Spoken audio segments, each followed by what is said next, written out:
الحمد للہ وحدہ والصلاة والسلام علی من لا نبی بعدہ اما بعد فاعوذ باللہ من الشیطان الرجیم بسم اللہ الرحمن الرحیم فَسَتُبْصِرُ وَيُبْصِرُونَ بِأَيِّكُمُ الْمَفْتُونَ۔ تو ان قریب آپ بھی دیکھ لیں گے اور وہ لوگ بھی دیکھ لیں گے کہ تم میں سے کون فتنوں میں گرا ہے۔ آج ہماری سورہ القلم کی آیہ مبارکہ نمبر 6 تک کی تلاوت و ترجمہ کا شرف نصیب ہوا۔ سامعین، کل کے ہمارے گزشتہ جو ہفتہ کے روز کے درس مبارک میں ہماری گفتگو بڑے ایک اہم موضوع پر چل رہی تھی، وَإِنَّكَ لَعَلَىٰ خُلُقٍ عَظِيمٍ، آیہ مبارکہ نمبر 4 میں کہ اللہ تعالیٰ نے اپنے پیارے حبیب صلی اللہ علیہ وآلہ وسلم کے اخلاق کریمہ کا ذکر کیا اور اس پر تفصیل سے احادیث مبارکہ اور آیات میں نے آپ کے سامنے اس کی تفسیر میں پیش کی۔ اس کے بعد اللہ تعالیٰ نے اپنے پیارے حبیب صلی اللہ علیہ وآلہ وسلم کو ڈھارس اور تسلی دلاتے ہوئے یہ بات ارشاد فرمائی، اور کافروں کے ناحق ہونے پر اور کافروں کے دعوے کو غلط ثابت کرنے کے لیے اللہ تعالیٰ نے خود ارشاد فرمایا کہ جب کافروں نے یہ کہا کہ نعوذ باللہ، اور منافقین نے یہ کہا کہ یہ محمد صلی اللہ علیہ وآلہ وسلم جو نیا دین لے کے آئے ہیں، یہ بنیادی طور پر ہمارے درمیان فتنہ پیدا کرنا چاہتے ہیں، ہمارے درمیان، ہمارے قبائل کے درمیان یہ اختلاف اور جھگڑا پیدا کرنا چاہتے ہیں۔ اختلاف اور جھگڑا کیا ہے کہ جب آپ علیہ الصلوۃ والسلام تشریف لائے تو ظاہر ہے عرب کا پورا جو معاشرہ تھا وہ بت پرستی کے اندر اس حد تک گرا ہوا اور گھرا ہوا تھا کہ ہر ایک شخص جو ہے وہ یہی سمجھتا تھا کہ بتوں کو جھکنا ہی صحیح انسانیت ہے، بتوں کو اپنا خدا ماننا ہی ہماری روایت ہے، اور ان بتوں کے آگے جھکنا یہی ہماری خاندانی روایت ہے۔ اب ظاہر ہے خاندانوں کے خاندان، نسل در نسل یہ روایت چل رہی تھی، یہ طریقہ چل رہا تھا کہ گھروں میں بت ہیں، کعبہ کے اندر 360 بت ہیں، اور جا کر ہر ایک انہوں نے اپنے اپنے نظام اور کام کے لیے ایک اپنا الگ بت بنا رکھا ہے۔ تو ایسے بت پرستی کے زمانہ میں اگر کوئی آ کر یہ کہے کہ یہ بت جو ہیں یہ نجس ہیں، ناپاک ہیں اور غلط ہیں، اور اللہ تعالیٰ وحدہ لا شریک جو ہے وہی عبادت کے لائق ہے اور اس کے سوا عبادت کے لائق نہیں ہے، تو ظاہر ہے ایک طوفان تو برپا ہونا تھا۔ اس چیز پر لوگوں نے سیکھ پا تو ہونا تھا کہ جناب صدیوں سے ہم بت پرستی کے نظام میں چلے آ رہے ہیں، اور ہمارے باپ دادا جو ہیں وہ یہی کام کرتے چلے آ رہے ہیں، اور یہ بت ہمارے سامنے فزیکل موجود ہیں، تو یہ آنے والا جو نبی اور رسول ہے یہ اس خدا کی بات کرتا ہے جو ہمیں نظر بھی نہیں آتا۔ ظاہر ہے یہ مشکل کام تو بہت مشکل کام ہے، کوئی آسان کام نہیں ہے۔ بت پرستوں کا اللہ کو وحدہ لا شریک ماننا یہ بہت مشکل ترین کام ہے، اور اسی لیے اس مشکل ترین کام کی وجہ سے اللہ تعالیٰ نے ان مشرکوں اور کافروں کے لیے یہ انعام رکھا کہ جو بت پرستی کو چھوڑ کر خدا پرستی پہ آ جائے تو اللہ تعالیٰ نے ان کے سابقہ تمام گناہوں اور برائیوں کو معاف فرما دیا تھا۔ یہ ان کو اللہ تعالیٰ نے ایک اعزاز اور انعام دیا تھا، اس لیے انہوں نے خود بت پرستی کو چھوڑا ہے، اور سابقہ جو ان سے برائیاں ہو گئیں، غلطیاں ہو گئیں، جو انہوں نے برا کیا، غلط کیا، اللہ تعالیٰ نے انہیں اس ایک کلمہ کی بنیاد پر ان کے سابقہ تمام گناہوں کو معاف فرما دیا۔ اور لا الہ الا اللہ محمد رسول اللہ صلی اللہ علیہ وآلہ وسلم، یہ کلمہ طیبہ جو ہے اس کے اندر اتنی طاقت اور قوت ہے، اور یہ اتنا مضبوط کلمہ ہے کہ سابقہ تمام گناہوں کو یہ ایک کلمہ جو ہے یہ دھو بھی دیتا ہے اور معاف بھی کر دیتا ہے۔ یہ کلمے کے اندر اتنی بڑی طاقت ہے۔ تو انہوں نے جب دیکھا کہ یہ نبی اور رسول جو ہیں حضرت سیدنا محمد رسول اللہ صلی اللہ علیہ وآلہ وبارک وسلم آ کر یہ جملہ بول کر ہمارے درمیان اختلافات پیدا کر رہے ہیں، ہمارے درمیان جھگڑے پیدا کر رہے ہیں، ظاہر ہے جھگڑے پیدا ہو گئے، اب اختلافات پیدا ہو گئے، لڑائی پیدا ہو گئی، تو اس کو انہوں نے یہ کہا نعوذ باللہ نقل کفر نباشد کہ یہ نبی اور رسول یہ جو ابن عبداللہ آئے ہیں، ظاہر ہے وہ نبی رسول تو مانتے ہی نہیں تھے، تسلیم بھی نہیں کرتے تھے، وہ کہتے تھے ابن عبداللہ کا بیٹا۔ ان کا یہ جو ابن عبداللہ ہے یہ ہمارے درمیان فتنہ پیدا کر رہے ہیں۔ جیسے آج کے زمانہ میں آج بھی بڑا مشکل دور آ گیا ہے، آج کا وقت جو ہے یہ بھی مشکل ترین وقت ہے کہ اس وقت میں سچی بات کرنا، حقیقت بیان کرنا جو ہے اس کو لوگ فتنہ سمجھتے ہیں، لوگ اس کو ناپسند کرتے ہیں۔ اور اس کی میں ایک مثال دوں کہ ہم ہمیشہ اپنے حکمرانوں کو برا کہتے ہیں اور اپنے حکمرانوں کو کوستے ہیں، ہم عوام کتنے اسلام سے نفرت کرتے، ہم عوام کتنے اسلام سے دور ہوتے چلے جا رہے ہیں اور اسلامی شعار کو ہم کتنا برا سمجھتے ہیں۔ اس کی سب سے بڑی مثال اس وقت پاکستان کے اندر جو کرنٹ ایشو چل رہا ہے کہ ایک سود کے خلاف ایک اتنے عرصے سے ایک کیس چل رہا تھا 20-25 سال سے،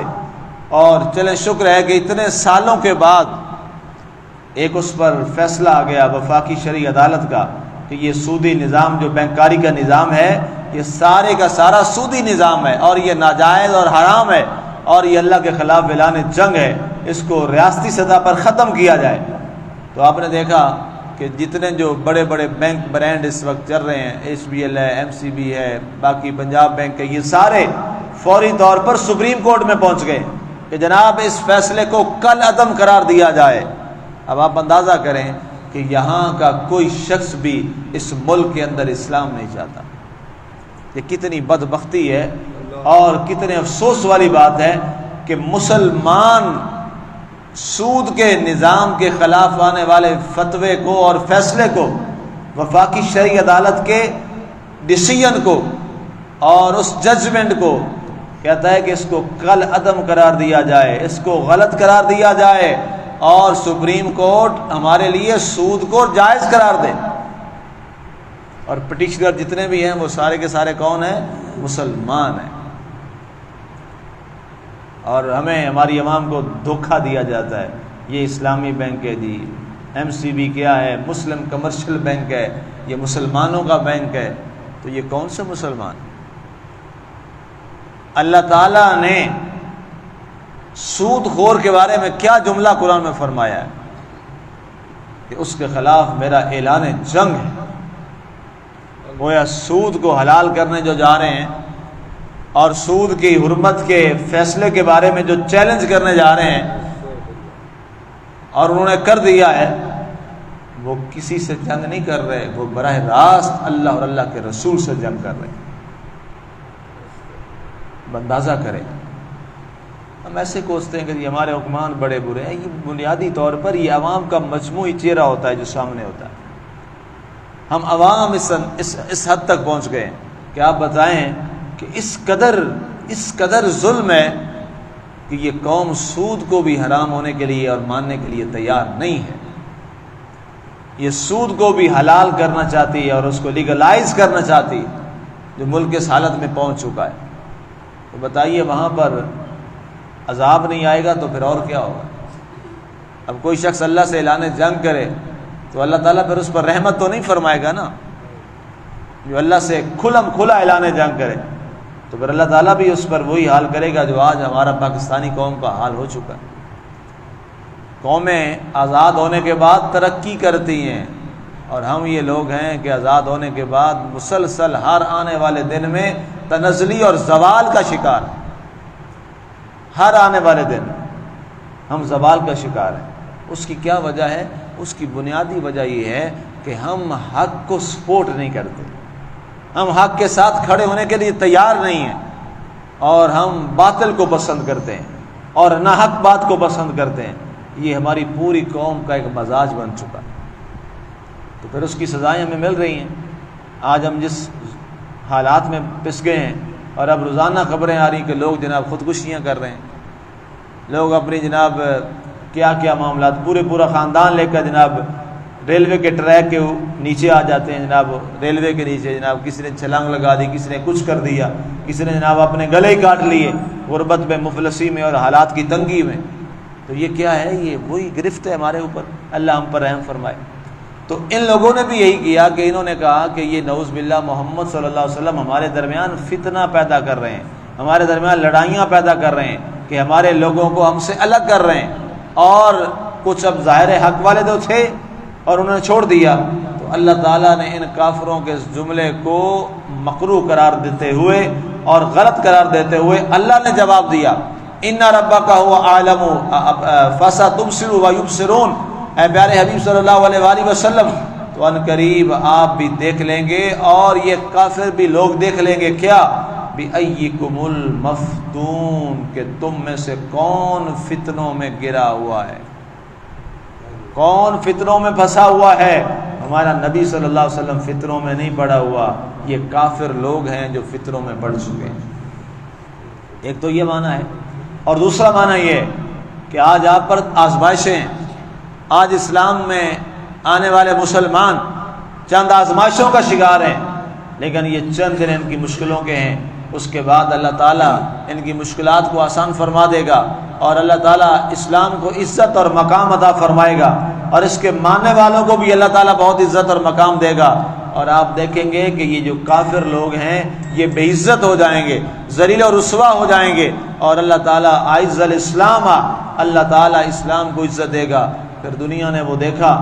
اور دنیا کے سامنے وہ تصویر موجود ہوئی کہ اللہ تعالیٰ کے نبی صلی اللہ علیہ وآلہ وسلم جب آپ مکہ میں تشریف لائے بحیثیت فاتح کے، تو اللہ تعالیٰ نے اسلام کو وہ عزت عطا فرمائی کہ مکہ کے بڑے بڑے جو کافر تھے وہ دوڑ کر یمن چلے گئے، اور وہاں سے جناب آگے کشتیوں میں سمندروں میں اپنی زندگیاں ختم کرنے کے لیے، خودکشیوں کے لیے وہ دوڑ پڑے کہ ہم اپنے آپ کو ختم کر لیں، کہ اب مسلمانوں کو اللہ نے فتح دی ہے، کامیاب ہو گئے ہیں، ہم ان کا مقابلہ نہیں کر سکتے۔ لیکن یہ تو آپ کے اور میرے پیارے نبی صلی اللہ علیہ وسلم کی رحمت کا عالم تھا۔ سرکار نے فرمایا جس نے اپنے گھر کا دروازہ بند کر لیا میں نے اس کو بھی معاف کری، جو ابو سفیان کے گھر میں داخل ہو گیا میں نے اس کو بھی معاف کر دیا، اور جس نے اسلام کا اقرار کر کے لا الہ الا اللہ محمد رسول اللہ پڑھ لیا میں نے اس کے بھی سابقہ تمام برے اعمال کو نظر انداز کر کے معاف کر دیا۔ تو فرمایا یہ دوسرا معنی ہے کہ اے پیارے حبیبان کریم یہ لوگ دیکھ لیں گے بِأَيِّكُمُ الْمَفْتُونُ، فتنوں میں کون پڑا ہوا ہے، ان آزمائشوں میں کون پڑا ہوا ہے۔ اس کے بعد اللہ تعالیٰ نے پھر اس کی بھی وضاحت فرمائی کہ گمراہ کون ہے اور حق پر کون ہے۔ اس پر انشاءاللہ کل بات کریں گے۔ اللہ تعالیٰ ہمیں عمل کی توفیق عطا فرمائے اور ہمیشہ حق کے ساتھ کھڑا رہنے اور حق بات کرنے کی توفیق عطا فرمائے۔ آمین۔ وما علینا الا البلاغ المبین۔